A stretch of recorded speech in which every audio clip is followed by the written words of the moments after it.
biir Sénégal yi nekk dans la diaspora tey docteur Cheikh Diop moo ñëw di waxtaan ak yéen bala ñu du waxtaan ñu bëgg ñuy ñëpp ziare ñëpp ñu ci weeru safar wi nga xam ne dugg nañ ci démb ñaan yàlla mu àggal ñu ci màggal gi mu nekk lépp di jàmm ko dossier la boo xam ne biñ paree ci élection locale yi nekkoon na dossier boo xam ne Sénégal ñu bari ñu ko doon suivre tey bu ñu àggee ci cëppaandaw la nag am nañu devoir pour ñëw def une révision pour ñëw donc les waxtaan ak askan ci fan la mujjee donc bu loolu wéyee tamit ñu bëgg waxtaan ak yéen ci wàllu parti démocratique sénégalais donc boo xam ne donc ñëpp gis nañ ak ñu weesu donc bi nga xam ne Cheikh Dieng taxaw woon na ci et bu ci jógee tamit ñu wax ci wàllu perspective maanaam donc bu loolu wéyee ci fan la ñu jëm li jëm ci premier sujet bi donc nekk ci mairie de la ville de Pikine yéen ngi fàttaliku bi bi ñu nekkee ci jógee ci élection yi donc 31 janvier gisoon nañ ni coalition wàllu bi nga xam ne jëlee suñu PV comptabiliser lépp ñun ñoo gañoon benn bokk yaakaar te commission départementale de recensement des votes joxoon victoire bi donc à la coalition Benno Bokk Yaakaar loolu nag mu nekk loo xam ni contesté woon nañ ko devant la cour d'appel indi ci ay argument ndax dañoo amoon ay firnde yu leer benn bu jógee ci ay procès-verbaux yi nga xam ne ñu suñu représentant ya nekkoon ci bureau de vote ñooñu ko fa jëlee indil ñu ko bi ñu xoolee procès-verbal bi jógee ci commission départementale mu am ay bureau de vote yu bari yoo xam ni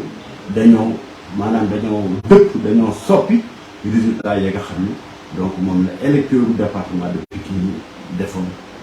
donc mu nekk une substitution de procès-verbaux yi jógee réellement ci bureau de vote gis tamit bi ñu ci commission bi résultat yi mu génne mu am ay maanaam ay njuñ njaay yu leer boo ko xoolee bu dee 200 personnes ñoo voté par exemple ci benn bureau de vote boo xoolee li ñu score bi ñuy jox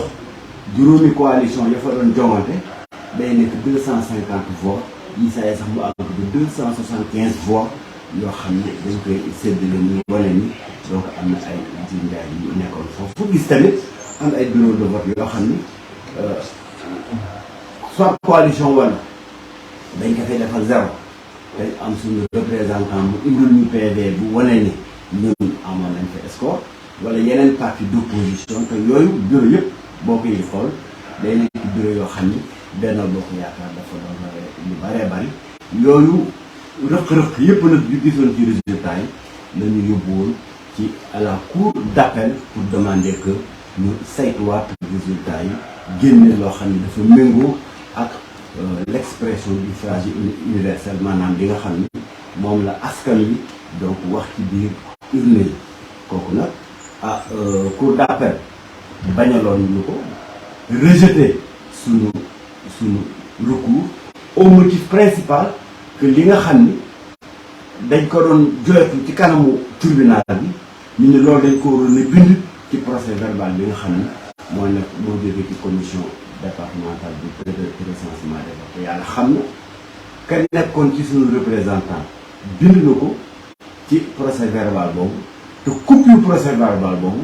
joxoon nañ ko à la cour d'appel de Dakar waaye te ñu rejeté ñu ne dinaa ñoom rejeté nañ kon buñ yéegee si ñi nga xam ni ñoom ñoo leen féete kaw di cour suprême buñ fa demee ragal nañu donc dinañ rétablir li nga xam ni mooy dëgg di jóge ci urne yi moo tax donc suñuy avocat ma sant leen gërëm leen bu baax a baax ci taxawaay bi nga xam ne am nañ ko donc ñu yóbbu woon dossier bi au niveau de la cour suprême alxames bi ñu génn nag la cour suprême doog a vidé boobu dossier gis ni indi nañ leen ay originaux procès-verbaux yi nga xam ne moo jóge ci bureau yëpp bi ñu totaliser procès-verbaux yi nga xam ne ñun teg nañ ko ci kaw taabalu Cour suprême coalition wàllu moo jiitoo coalition Benno Bokk Yaakaar de 295 voix. xañ na maa ngi ko doon wax sax ci kaw combat boobu ni victoire bi victoire la boo xam ne xaw naa teng du victoire bu yaatu comme lañu gis Dakar yéen raye foon Benno Bokk Yaakaar lu ma 100 000 voix moo tax ba gars yi ni nañ ko labaj nañ ko foofu mën nañ ko lijjanti ndax li ñu fi wàllu rawee bari waaye nag même boo jiitoo benn voix sax benn voix boo ko jiitoo yow yaay gagné parce que loolu mooy principe bu élection au suffrage direct 295 voix yañ leen reye woon kooku Cour suprême nungu na ko reconnaître na ko waaye nag ñu ni seen PV rek doyut da ngeen ñoo waroon a indil 2/3 des PV maanaam PV wu wàllu PV wu Sénat PV wu Benno Bokk Yaakaar wala PV wu Gëm Sa Bopp dëgg yàlla nag di jongante ak waa Benno Bokk Yaakaar di jongante ak waa Gëm Sa Bopp nga xam ñoom ñaar sax ci ville de Pikine ñoom ñoo ànd ñoo def coalition ba ñuy dem ci élection bureau municipal donc ñu ni da ngeen a war a indi seeni PV ñu wane ni kon maanaam di dagay laaj mbottu gennam donc loolu donc ci la Cour suprême sukkandiku pour rejeter waat donc sunu recours bi nga xam ni defoon nañ ko foofu muy wane rek ni Sénégal justice ni fi sooxee bu fekkee ni dañoo nekk ci dossier politique bu fekkee ni dossier la boo xam ni président Macky Sall daf cee teg bëtam loolu justice bi dafay nërmeelu en général loolu la ñuy gis te loolu bokk na ci li nga xam ni donc sénégalais yi ñu ngi koy joytu bu baax a baax ci réew mi ni muy doxee mu bokk ci urgence yi nga xam ni donc le nouveau pouvoir bi fi ñëw 2024 war na ko jël en charge bu baax a baax donc urgence yooyu donc dinañ ci dellusiwaat wante dama bëgg a tëj boobu dossier ci ni gis nañ ni doole teg nañ ko ci kaw dëgg doole mën na dëgg ndax président Macky Sall ginnaaw nijaayam donc la bëgg mu nekk maire de la ville de Pikine par force même si nijaayam gañewul ñun ñu ni kon nous constatons que donc justice bi nërmeelu na defal Macky Sall li nga xam ni moom la bëgg ñun nag ñu terminer foofu rek ci di remercier vraiment militants yi remercier askan wi en général ndax biñ jógee di xeex boobu forfaiture gis nañu askanu Djiddah Thiaroye Kaw particulièrement la jeunesse particulièrement les femmes gis nañu askanu département de Pikine particulièrement la jeunesse particulièrement les femmes ñoom ñëpp ñu taxaw ci suñu wet gis nañ tamit yeneen sénégalais yoo xam ne xañ na bu ñëwul Pikine tamit bokkoon ci manifestation yi fañ nekk naqarlu nañ ko ñii wax nañ ko ci rajo yi ñii wax nañ ko ci seen réseaux sociaux yi ñoo ñëpp ñi nga xam ni donc àndoon nañ ak ñun di xeex boobu forfaiture ñu ngi leen ci remercier bu baax a baax di ci beral également remerciement delloo njukkal ñi nga xam ne ñooy les leaders de la coalition Yewwi nga xam ne bañ tollee ci combat boobu donc Khalifa Sall Ousmane Sonko Déthié yeneen leaders yi donc dañoo déplacé wu ñëw fekk ñu ba mairie Djiddah Thiaroye Kaw témoigné ñu seen solidarité ànd ak ñun ci combat bi kasaali ko noonu am na aussi ay responsable du parti démocratique sénégalais donc yoo xam ne taxawoon nañ ci suñu wet ñooñu ñëpp wax dëgg yàlla ñu ngi leen di sant ñu ngi leen di gërëm bu baax a baax di wax ne nag ginnaaw doole teg nañ ko ci kaw dëgg boobu dossier moom dañ koy classé jàll ci leneen li ci topp mooy également li jëm ci deuxième sujet bi ma bëgg a waxtaan ak askanu Sénégal mu jëm ci wàllu parti démocratique sénégalais parce que nag ku xam parti démocratique sénégalais xam ci taxawaayu docteur Cheikh Dieng ci fukki at yi nga xam ni moom lañu génn nga xam ni fa la parti bi gënoon a sonn fa la parti bi gënoon a nërmeelu ba ñu naan le PDS survivra wala le PDS ne survivra pas ñu taxaw avec dignité avec loyauté ci li nga xam ne mooy te parti nag biñ jëmee ci élection locale jëm ci élection législative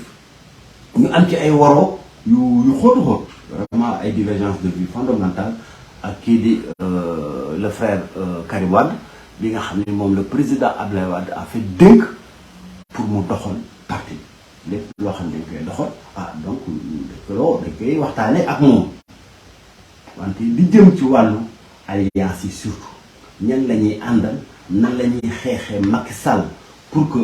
lii di collectivité territoriale yi di mairie yeeg conseil départementaux yi ñu mën ko foqati jox ko askan wi lii di siège yu député yi ñu mën ko foqati delloo ko askan wi donc xañ ko Benno Bokk Yaakaar wax fa dëgg yàlla bu ci nekk ñu amoon ci ay woro yu xóotu am ay woro tamit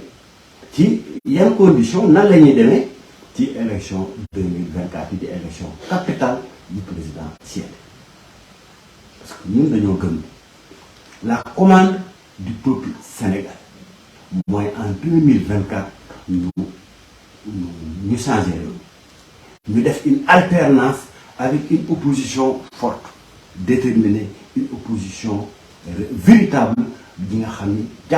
nungu nañu jàkkaarloo ak Macky Sall pour changer li nga xam ni moo ko fi nekk boobu commande nag kenn mënu ko différer 2029 kenn mënu ko différer beneen yoon boobu commande bi nga xam ni moom la ñu askan wi wax te wax bi mu génn feeñ bu leer a leer ci élection locale yi ñu génn feeñaat ci élection législative yi nga xam ni moom la ñu mujj def te bureau assemblée nationale bi sax kenn tegu ko boobu exigence na day nekk loo xam ni donc amul benn compromis amul benn waxtaan bu ci mën a am ak pouvoir parce que peuple sénégalais dafa àgg foo xam ni dañ ko war a delloo souveraineté mu ni lii fi nekk ak Macky Sall ak ñi ànd ak Macky Sall bëggatuñ ko dañ ko war a changer kon man jàpp naa ni dama war a bokk résolument ci ña nga xam ni ñoom ñooy changer loolu mu nekk aussi une divergence donc d'orientation stratégique fondamentale moo tax ma décidé génn ci parti démocratique sénégalais démissionné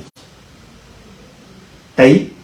yónnee naa bataaxal bi wane sama démission en tant que secrétaire général national adjoint donc de maître Abdoulaye Wade ci biir parti bi en tant que membre du comité directeur en tant que membre du secrétariat national muy poste yi nga xam ne président Abdoulaye Wade moom ko nommé woon mais démissionné naa également en tant que président donc de la section de Djiddah Thiaroye Kao nga xam ni ña bokk PDS Djiddah Thiaroye Kao ñoo ma ko faral démissionné en tant que militant du parti démocratique sénégalais génn parti na du noonu waroo ci gis-gisu ban yoon la ñuy jaar waroo ci nag lañ jàpp ni mooy tey urgence yi nga xam ni moom la population sénégalaise laaj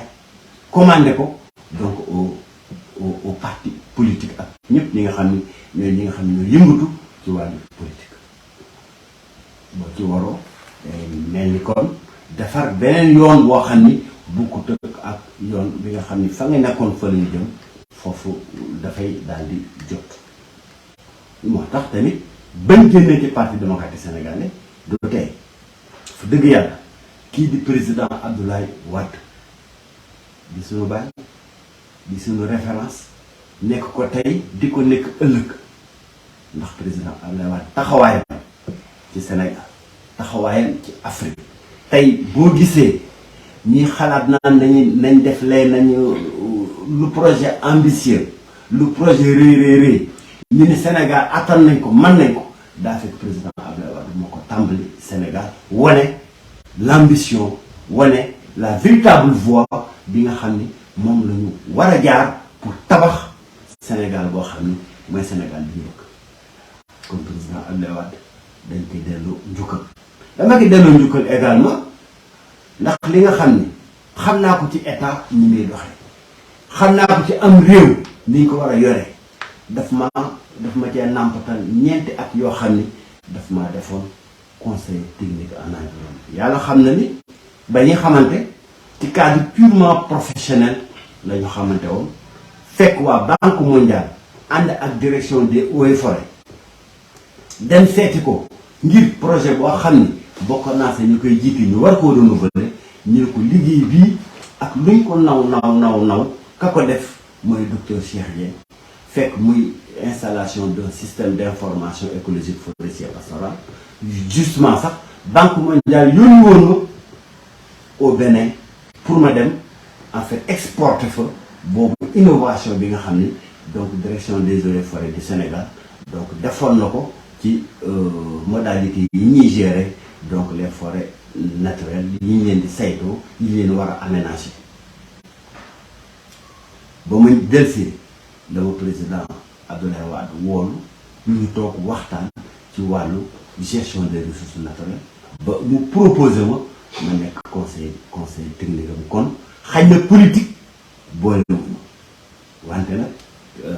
ba ma defee ñeenti at son conseiller technique en environnement wax dëgg yàlla jàngal na ma damaa delluwaat l'école bu bees mooy l'école de la gestion de l'État buñ fa jógee tamit mu defal ma privilège fal ma ñaari at ma nekk ko ci directeur général agence pour la propreté du Sénégal tamit jàng fa tamit mottali fa la nga xam ni jàngoon naa ko avant direction des eaux et forêts jàngoon naa ko avant ministère de l'environnement bi nga xam ni donc moom la servir muy ni xañ na xam-xam du rek jàng ba am doctorat wante xam-xam liggéey aussi ci yenn station yi nga xam ni dina may expérience dans la gestion de l'État loolu dama ci remercier président Abdoulaye Wade moo ñu ci nàmpatal di ko sant aussi di ko gërëm di ko remercier bu baax a baax ci li nga xam ni moo jëm ci xam-xamu wàllu politique parce que tamit façon doxin la parti bu mel ni PDS bi parti bu ndaw donc bu la ci yàlla dénkee nga nekk ci paaru ku tey ni Abdoulaye Wade yàlla mën na la ci jàppale nga am ci xam-xam boo xam ni xañ na mën naa bokk ci liy doxal Sénégal loolu lañ ko bëgg a rendre hommage ñaanal ko yàlla na ko fi yàlla te mu yàgg lool ci suñu kanam yàlla na yàlla guddal aw fana waaye nag ci wàllu politique yàlla def na comme que yàlla tudd na séparation bi donc ñun dinañ fexe ba lépp rek dinañ ko rafetal bu soobee yàlla parce que lu ñaaw xajul ci diggante des ex-frères ñu ni kon dinañ ubbi beneen page ci wàllu politique ndax nag gëm nañ tey Sénégal dañ ko war a delloo Sénégal yi dañ ko war a delloo Sénégal bépp politique boo xam ne dañ koy def ci réew mi dañ koy war a jiital intérêt wu Sénégal intérêt wu Sénégalais loolu dafa nekk exigence boo xam ne fi ñu toll kenn mënatu koo lam-lame dañoo nekk ci situation boo xam ne li ñuy wax fracture sociale li ñuy wax redistribution des ressources des ressources nationales de ce pays maanaam li alalu askan bi ñu séddale ko ku nekk war cee am sa wàll te duñ fàtte ñi nga xam ne ñooy les couches vulnérables mooy néew bi doole mënuñoo nekk réew moo xam ne ña jege pouvoir bi dañuy am di gën a am ña sori pouvoir bi di ñàkk di gën a ñàkk loolu dafa war a jeex Sénégal te dañoo taxaw ci vraiment lu koy jeexal Sénégal li nga xam ne dafa nekk ci wàllu les libertés démocratiques nit yi am seen sañ-sañ nit ñi delluwaat ci seeni valeurs muy les valeurs religieuses muy les valeurs de notre culture dañ ko war a dooleel parce que loolu mooy état laïque mooy ku nekk la mu nekk da nga ko cay dooleel loolu daa nekk loo xam ne dañ ko war a dugal ci état bi lu muy doxee ci suñuy ressources nationales nañ koy séddale tey man mënumaa comprendre ñu nekk Sénégal ñu ne 40% du budget dañ koy jox éducation te 1% lay jox éducation mënta dem ca daara mënta nekk étant entendu que tey donc li nga xam ne mooy ñi nekk ca daara ya ay sénégalais yoo xam ni am nañu droit comme les autres petits sénégalais yi jàngee école Cheikh Tidiane Anne wala ñuy jàngee université de Dakar wala ñuy jàngee lycée Limamoulaye kon loolu dafa nekk loo xam ni dëgg yàlla war nañ ko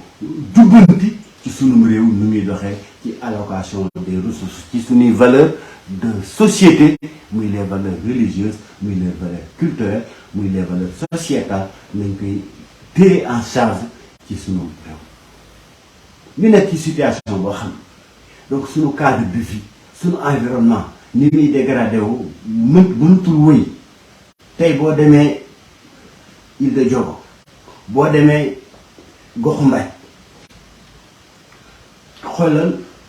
géej gi ni muy lekkee suuf si dans le même temps ñu ngi jël ay hectares yi filao yoo xam ni donc dañ ko planté woon pour préserver sunu environnement ñuy jaay suuf si pasare yàq mënatul wéy boo demee ci àll bi ni ñuy goree garab yi boo demee ci forêt yi nañ leen di détruire muy Casamance muy Tambacounda muy Kaffrine dafa nekk rythme boo xam ni ce n'est plus soutenable avec un développement durable boo gisee inondation ni mu sonalee askanu banlieue bi te pourtant solution yi simple solution yi ñu étudier ko ba pare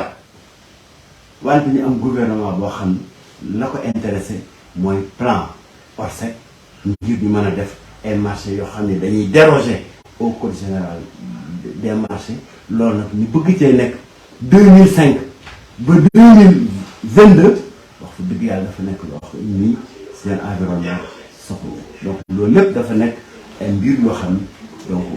soxal nañu war nañ ko jël en charge ci prochain gouvernement bi nga xam ni donc dañ ko fiy teg en 2024 ñuy remplacer président Macky Sall moo tax ak suñu yenn militants yu bokkoon ci parti démocratique sénégalais comme ak ñeneen ñu bokkoon ci yeneen parti ak ay sénégalais yu bokkuloon ci benn cadre partisan ñu décider incha allah